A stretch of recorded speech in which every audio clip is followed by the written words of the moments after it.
यद्द जजैरी लिखते हैं कि एक बादशाह अपने सिपाहियों के साथ शिकार के लिए निकला।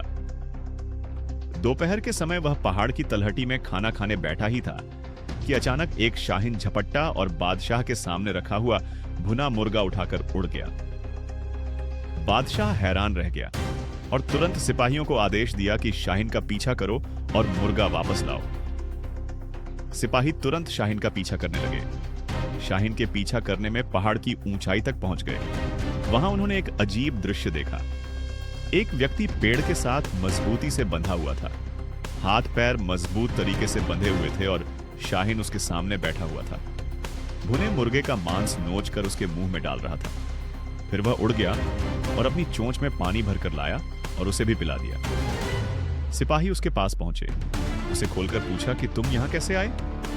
उसने कहा, मैं एक व्यापारी हूं। रास्ते में डाकुओं ने मेरा माल लूट लिया। वे मुझे मारना चाहते थे, लेकिन मेरी विनती पर उन्होंने मुझे नहीं मारा, बस मुझे बांधकर पहाड़ पर छोड़ दिया।